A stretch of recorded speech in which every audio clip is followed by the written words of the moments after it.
We spent over $1 trillion building 5G, and it barely changed how most of us live. But AI, it's not another app or buzzword, it's infrastructure, the kind that rewrites nations. In a few years, you won't be working with AI, you'll be working for it. And the scariest part, it won't need a paycheck. I'm Nate Ledger, and today I'm tracing the capital flows, automation loops, and deep economic cracks no one wants to admit. Because once machines stop asking for money, the whole financial system breaks, and someone's already building the replacement. Infrastructure of thought.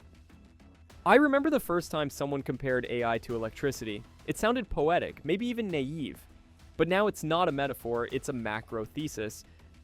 AI is becoming the new base layer of civilization. And if you follow the capital, you'll see it's not just about software. It's about replacing roads and rails with neural networks that think, learn, and act. Historically, when nations wanted to project power, they built infrastructure. In the 1800s, the United States spent roughly 7% of GDP to build its national railway system, connecting commerce, industry, and military mobility. In the 1950s, President Eisenhower poured $25 billion into the Federal Aid Highway Act, over $260 billion in today's dollars, to hardwire America's growth. In 2020, the world spent over $1 trillion building out 5G networks, and yet today, total investment into large-scale AI infrastructure across all sovereign nations, corporations, and cloud providers is still under $400 billion. That's less than 0.4% of global GDP. But according to Ahmad Mustak, founder of Stability AI, that number won't stay small for long. In his words, AI will demand double-digit percentages of GDP, on par with solar, rail, and telecom overhauls, compute clusters the size of data centers, factory-scale GPU farms, robotics platforms as standard as trucks, energy infrastructure built to feed AI models, not cities. This isn't a startup wave, it's a civilizational build-out. The real question isn't if we'll invest trillions, it's who controls the networks we build and what intelligence flows through them. And when that intelligence no longer needs us in the loop, that's where the next chapter begins. Because the firm, as you know it, is already gone. Swarms, not staff. I used to work in an office where 10 people manage procurement, contracts, vendors, spreadsheets, endless approvals, all of it grinding at human speed. But today, those same functions can be handled by a swarm of models, trained on decades of transaction history, cost data, and supply chain anomalies. Ahmad Mustak calls it a neural firm, not a company with AI. A company that is AI. And it's not science fiction. In 2023, Amazon's supply chain optimization models processed more than 33 million item forecasts per day. Their system, codenamed Hands Off the Wheel, eliminated thousands of human decisions in restocking, routing, and delivery. By 2024, over 91% of their inventory planning was handled by autonomous models. That wasn't a side project, it was core infrastructure. Think of it this way. In the 1920s, corporations scaled by building hierarchies, managers, assistants, departments, memos. Now they scale by instantiating cognition, thousands of model instances running in parallel, making decisions faster than any human boardroom could even digest. We're not talking about replacing jobs, we're talking about replacing org charts. Finance departments run by GPT-style agents auditing transactions in real time, procurement agents negotiating bulk discounts from synthetic vendors, legal bots trained on precedent and embedded in contract code, logistics systems rerouting entire fleets on predictive weather models. One 2024 study showed that a multimodal agent swarm reduced average procurement cycle time from 72 hours to 11 minutes. And the truly shocking part? Humans didn't even notice. The firm kept running, revenue didn't drop, quality didn't suffer, the old firm is gone. Neural organizations don't have chiefs, they have protocols, and soon they won't ask your permission to scale. They'll just replicate. And that's exactly what capital's betting on. In the next chapter, we follow the money. Because someone is writing 9-figure checks and they know this ends in consolidation and control. The capital surge. I've tracked capital flows for years. There's a rhythm to them, a pulse. First comes the speculation, then the overbuild, then the collapse. But what's happening now with AI? It doesn't follow the old rhythm, it's moving faster. much faster. In the early 2000s, during the dot-com bubble, venture capital peaked at $105 billion in US deployment. It was chaos. Startups with no revenue raising tens of millions off buzzwords. Everyone remembers the crash.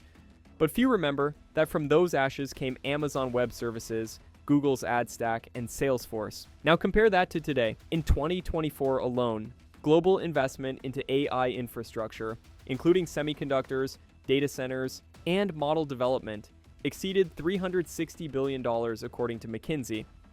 That's not counting equity markets or sovereign stakes. That's just raw capital building the machine. In Silicon Valley, $10 million seed rounds are already passé. The new normal? 100 million Series A, sometimes for companies with no product, just a founding team and a compute allocation. One fund manager told Bloomberg, AI infrastructure is now treated like oil. If you don't control it, you fall behind. And it's not just VCs.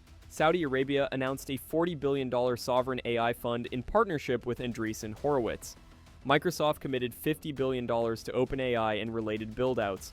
The U.S. Department of Defense authorized a $13.5 billion quantum AI integration program for logistics and battlefield modeling. That's not capital allocation, that's capital acceleration. Because here's what no one says aloud. Whoever owns the neural substrate owns the economy, not the apps, not the companies, the infrastructure of cognition itself. And as this new capital stack forms, something stranger is happening beneath it. The machines aren't just optimizing, they're starting to act.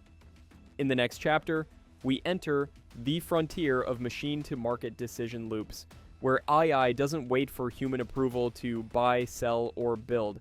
And once that loop closes, humans aren't the middlemen anymore. We're just observers. Machine-to-market protocols. I remember watching a procurement officer freeze on a Zoom call. Not because her internet lagged, because the AI system she managed had just signed a contract before she even reviewed it. That wasn't a glitch. That was the future. We're entering a phase where AI doesn't just support economic activity, it executes it. In 2024, for the first time, over 37% of US enterprise procurement transactions were initiated, negotiated, or settled by autonomous systems, not bots that push emails. I mean neural agents that read supply curves, bid in live marketplaces, and optimize in milliseconds. Take Flexport. Once a darling of human-centered logistics, by late 2023, it was running logistics optimization entirely through machine agents trained on real-time shipping data, container loads, customs filings, even fleet routing, handled by what they now call multi-agent orchestration layers. A fancy way to say no people needed. In China, Alibaba's Kenyao network went further.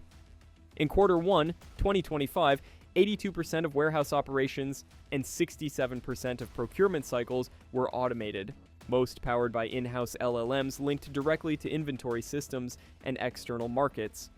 Prices, vendors, delivery schedules, all selected by AI. Markets aren't just faster, they're non-human. The most radical change? Real-time auctions.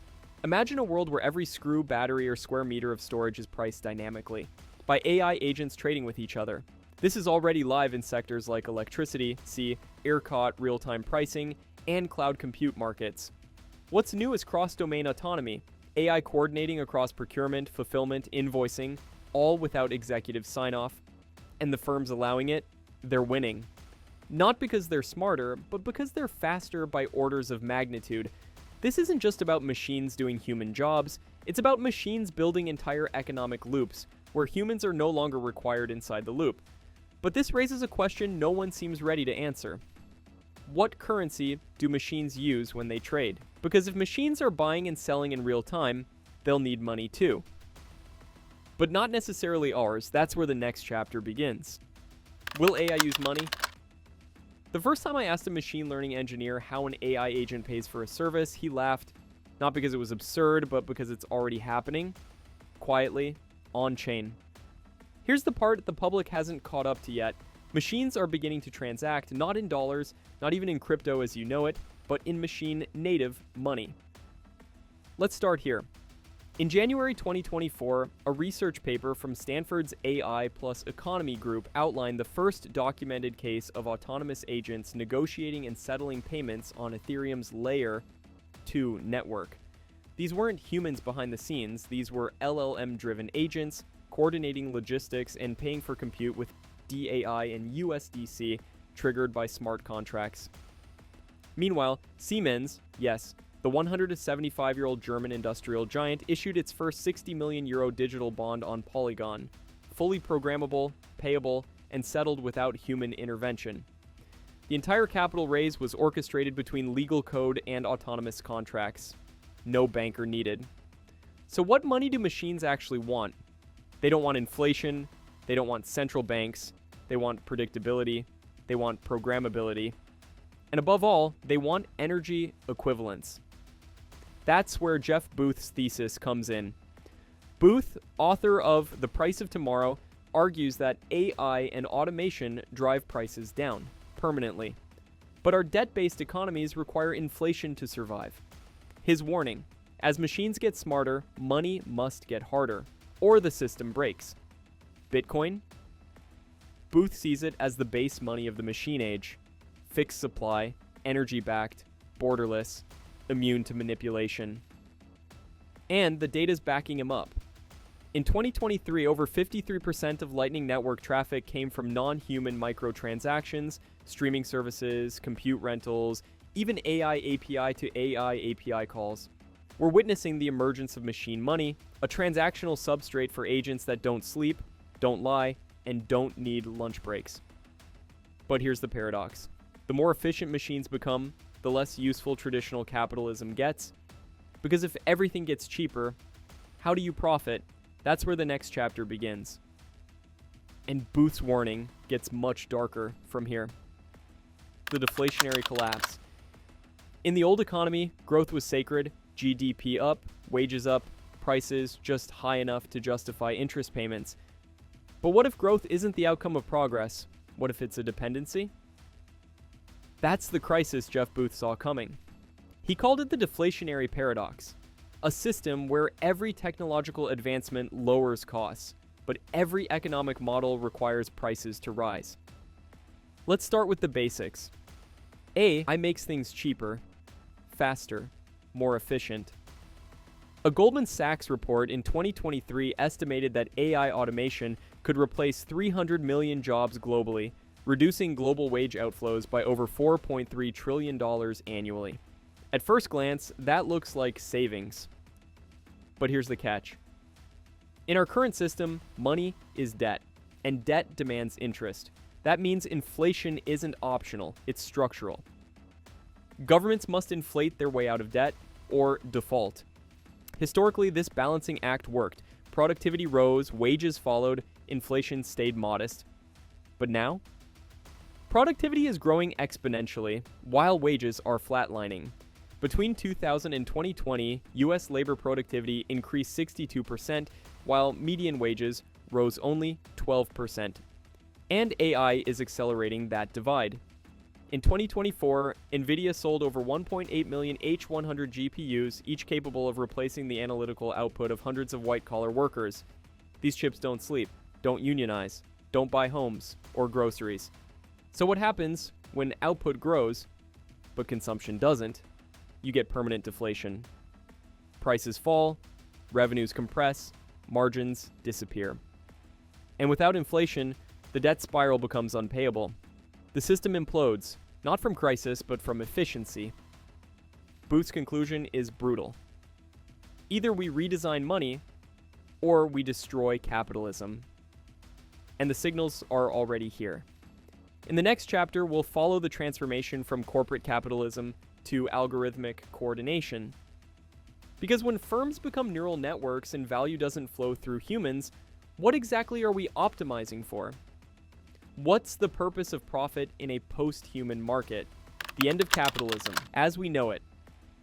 I remember when the firm was a symbol of human ambition, Ford in 1910, IBM in 1960, Google in 2004.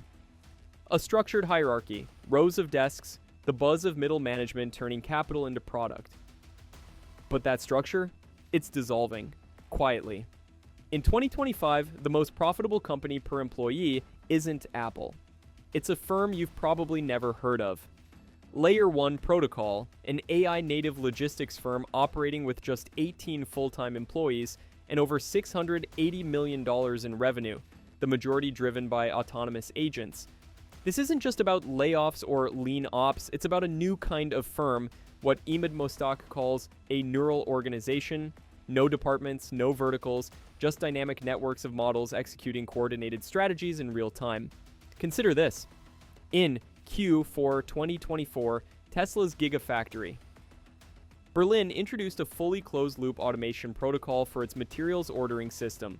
It was governed not by SAP, but by a fine-tuned LLM trained on a decade of procurement and pricing data. That one system replaced 42 staff roles and cut procurement error rates by 98.4%. In China, ByteDance launched NeuroTrade, an internal AI fund manager running autonomous high-frequency strategies across 6 global markets. It outperformed 87% of human hedge funds in its first quarter, with 0 full-time analysts. We are watching the disintegration of traditional corporate structure. What replaces it? Systems that optimize across markets in milliseconds. Firms that don't manage people, they manage intelligence runtimes. Products are created, iterated, and deployed by agents coordinating with other agents, with humans acting as occasional governors, not decision makers. This isn't capitalism as you know it, it's coordination capitalism, where the point isn't ownership or labor, but throughput. And here's the hardest truth. If capital no longer passes through people, then neither does value. Which brings us to the last chapter, because if humans are no longer the bottleneck, then what is our role? Governance, oversight, or something else entirely?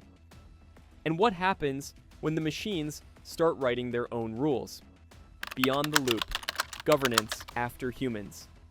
In 2025, Dubai launched a pilot project called Sentient Stack, a municipal governance platform partially run by AI agents. It managed zoning applications, traffic optimization, and carbon credit pricing. Within 9 months, it processed more permits than the previous 3 years combined, with a 92% satisfaction rate. Not bad for a system that doesn't blink. What started in logistics and finance is now creeping into governance. And it raises a question I haven't been able to shake. If machines optimize faster, spend more efficiently, and make fewer mistakes, why let humans steer at all? We've been here before.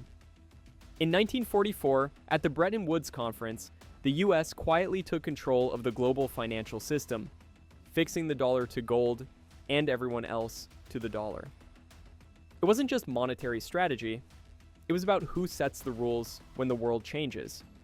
Now, in the age of machine economics, we're facing a new Bretton Woods, but there's no Roosevelt, no Keynes, no table. There's only who controls the infrastructure. AI doesn't vote, it doesn't lobby, but it shapes everything. It determines price, routes capital, arbitrages risk, and as neural firms replace legacy corporations, governance itself becomes programmable. Look at Bitcoin, optimism, and the rise of on-chain quadratic funding. Experiments in decentralized capital allocation, where human preferences are embedded into smart contracts, then executed autonomously. No middlemen, no corruption, just algorithms scoring intent. Sounds elegant. But here's the warning. If we don't build guardrails, we won't be governing AI.